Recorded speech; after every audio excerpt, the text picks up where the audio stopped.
Selamat datang para pembelajar sejati di tayangan pembelajaran kehidupan kita kali ini.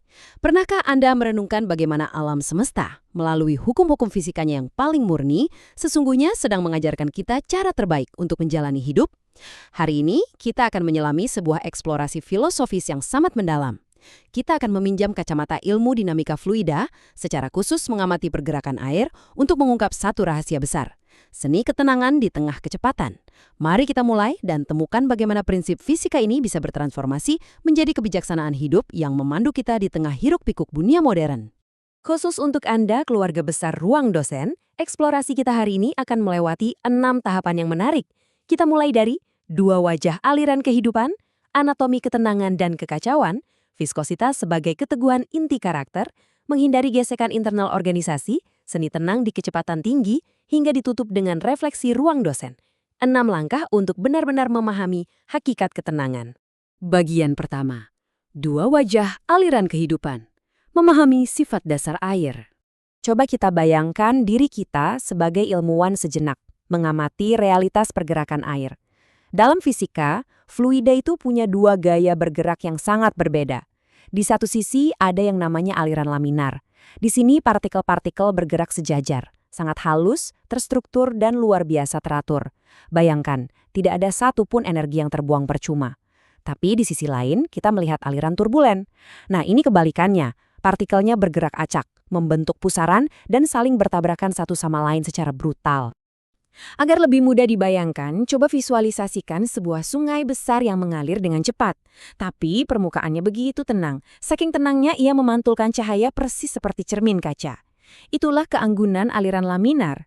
Tapi apa yang terjadi kalau air itu tiba-tiba menabrak batu raksasa atau jatuh dari tebing terjal? Ketenangan kaca tadi langsung pecah seketika, berubah menjadi turbulensi yang berbuih putih, bergemuruh dan penuh kekacauan. Dan tahukah Anda, realitas fisik ini adalah metafora yang sangat sempurna untuk kehidupan kita. Kita masuk ke bagian kedua, anatomi ketenangan dan kekacauan. Mengukur titik transisi. Perubahan dari tenang menjadi kacau itu bukan sekedar proses kebetulan loh. Sains sebenarnya punya cara untuk mengukurnya. Ada sebuah parameter brilian yang disebut angka Reynolds atau Reynolds number. Dirumuskan oleh Osborne Reynolds di tahun 1883. Ini bukan sekedar deretan angka. Ini adalah ambang batas matematis yang secara presisi menunjukkan momen di mana ketenangan itu mulai retak dan berubah jadi kekacauan. Tapi sains juga memberi kita fakta yang melegakan. Gangguan-gangguan kecil tidak serta-merta menghancurkan aliran laminar kita. Turbulensi baru terjadi ketika struktur internal cairan itu sendiri sudah tak mampu lagi menahan tekanan dari luar.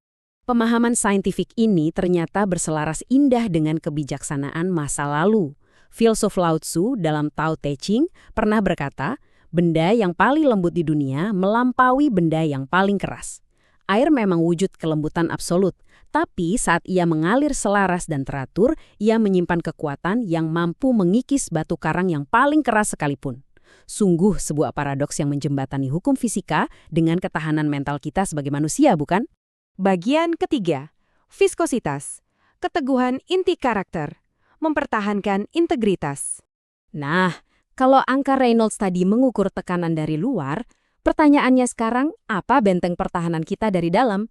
Jawabannya adalah viskositas. Secara fisik, viskositas ini adalah tingkat kekentalan, sifat bawaan yang menahan aliran fluida. Anggap saja ini sebagai peredam kejut alami saat ada benturan, supaya cairan tidak mudah pecah jadi pusaran turbulen. Kalau kita tarik ke ranah filosofis kehidupan, viskositas ini bukan cuma istilah mekanika, melainkan wujud nyata dari keteguhan prinsip tak tergoyahkan yang bersemayam dalam diri kita.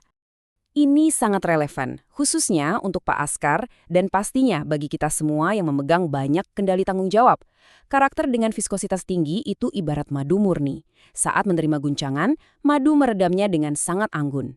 Ini melambangkan integritas yang kokoh.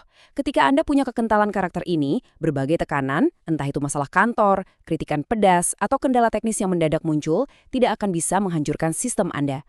Hal-hal itu cuma akan menjadi riak kecil di permukaan, membiarkan arus utama kehidupan Anda tetap mengalir tenang menembus segala rintangan. Bagian keempat, menghindari gesekan internal organisasi, mengelola energi institusi. Kebijaksanaan dari aliran air ini bukan cuma untuk diri sendiri, tapi juga jadi landasan krusial dalam memimpin sebuah tim. Mari kita perhatikan.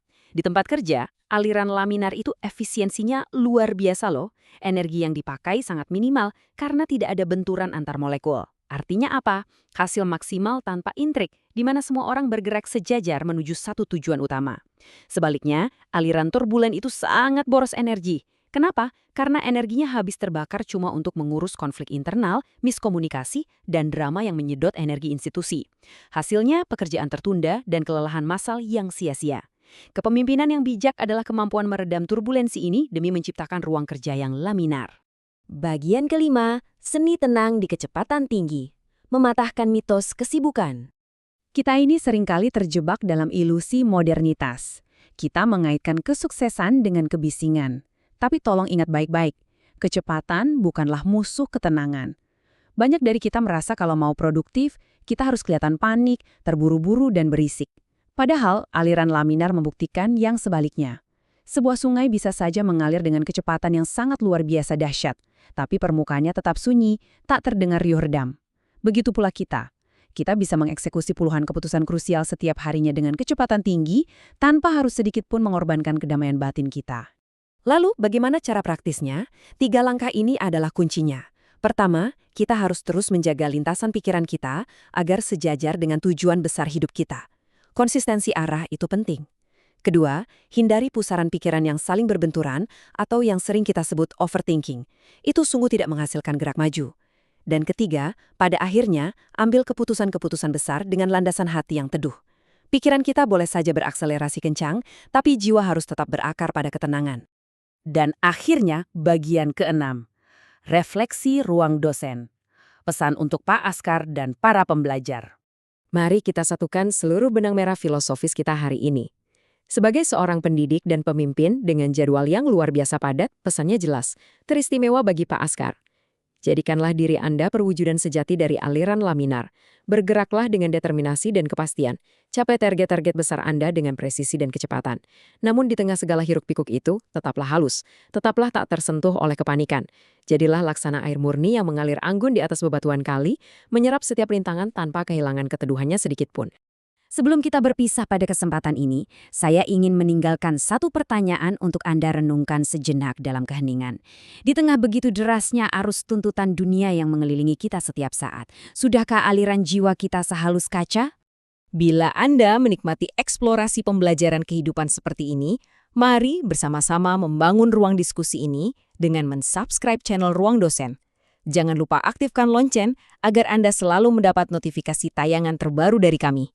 Klik like dan bagikan eksplorasi ini ke kolega maupun mahasiswa Anda jika dirasa bermanfaat untuk ikut menebarkan ilmu pengetahuan dan hikmah ini. Terima kasih telah meluangkan waktu merenung bersama kami hari ini. Teruslah mengalir dengan tenang dan sampai jumpa di ruang diskursus kita selanjutnya.